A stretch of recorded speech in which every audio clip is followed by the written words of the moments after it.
diretor de futebol Daniel de Paula Pessoa faz uma análise inicial sobre esse início de Brasileiro, já 9 rodadas e Fortaleza na 8ª colocação.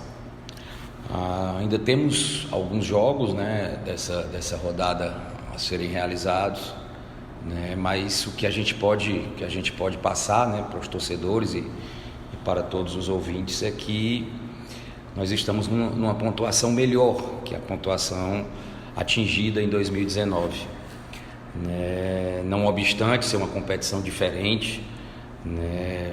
Jogos em cima de jogos, muitas viagens, né? A ausência de público que nos tem atrapalhado, né? Evidentemente que a ausência do nosso torcedor, da força do nosso torcedor nos estádios nos atrapalha nesse momento, mas entendemos que pela projeção, pelo planejamento que nós havíamos feito, é uma pontuação interessante, uma pontuação de primeira parte de tabela, né? Lógico que temos algumas equipes com jogos a menos que ainda irão igualar o número de jogos do Fortaleza, com o Fortaleza, mas entendo, o departamento de futebol entende que a colocação que nós temos e que a pontuação que nós atingimos é a pontuação planejada e está dentro do que nós havíamos imaginado para esse início da competição.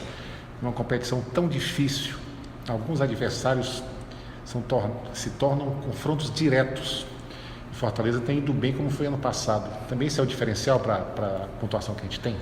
Com certeza, Fábio. Se você levar em conta que ano passado a gente, com alguns adversários, nós conseguimos 2 vitórias, né? Avaí nós conseguimos 2 vitórias, Chapecoense nós conseguimos 2 vitórias, CSA nós conseguimos também 2 vitórias, o próprio Goiás nós conseguimos 2 vitórias.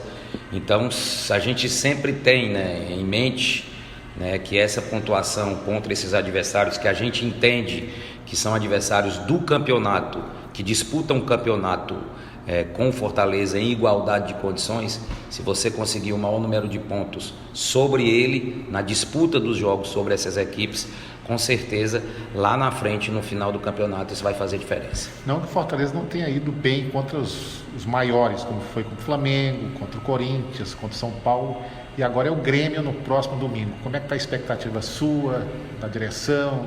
Você que conversa muito com o grupo, com o Rogério, qual a expectativa em relação a esse tipo de jogo que vai ser no domingo? A expectativa é que a gente possa trazer essa grande vitória para o torcedor, né? De há muito tempo a gente bate na trave, né, de conseguir uma grande vitória fora de casa contra essas equipes que disputam o campeonato lá em cima da tabela. Não obstante, o Grêmio está numa situação de baixa hoje, né, com poucas, praticamente vários empates no campeonato, né, e não vem fazendo o campeonato que se esperava, que se projetava. Mas é uma grande equipe, uma equipe tradicional, uma equipe que vem sendo treinada por Renato há muito tempo, que é uma equipe difícil de ser batida quando joga em seus domínios. Mas vamos iniciar os trabalhos hoje, né? Estamos voltando aqui, estamos voltando estamos reiniciando a semana depois desse jogo de ontem contra o Sport, e vamos preparar a equipe. O Rogério já tem mais ou menos uma ideia do que é que vai colocar para jogar contra o Grêmio, e esperar, né, a viagem, um treinamento lá em Porto Alegre, um grande jogo contra o Grêmio, e trazer essa grande vitória para o nosso torcedor. Fizemos uma entrevista há pouco com o Ronald, que tem sido um dos destaques, né, um jogador jovem que a direção, através de análise de desempenho, através de conversas do Rogério, tem se destacado logo de início.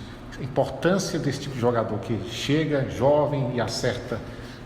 Importante porque valoriza o trabalho de pesquisa, né, do departamento de futebol, né?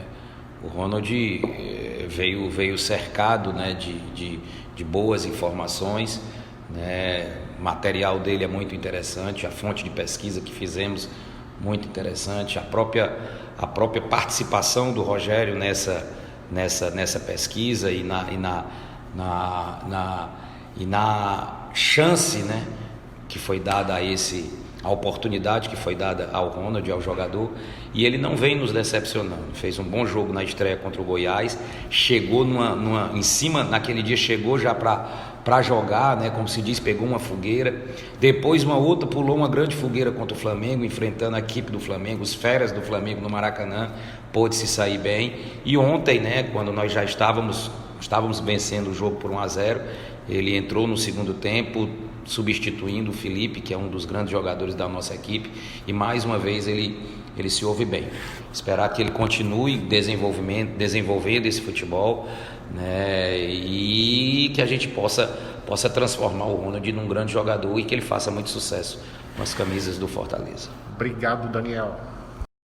Caro torcedor, o nosso canal esportivo tem o apoio da Gráfica KP. Tudo em impressões e etiquetas tags para confecções, cartões e panfletos. Interessados? Fala com meu patrão Cleiton, na rua Desembargador Praxedes, número 895 no Montes. O telefone de contato é o 3491 4396. Atendemos de segunda a sexta.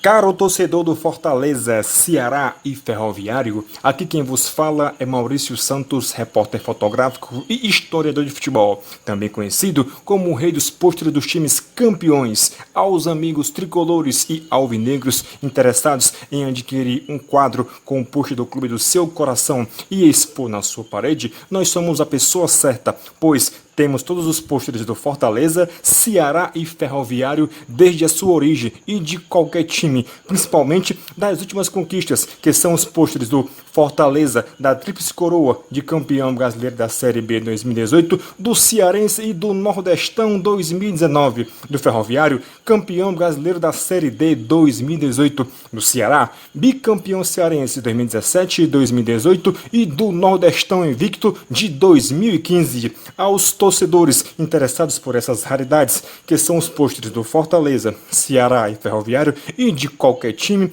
você liga no 986162186, 986162186 e fala conosco, Maurício Santos. Esse número também é o nosso Zap e o nosso canal no YouTube e blog esportivo é Mau Retropôsteres.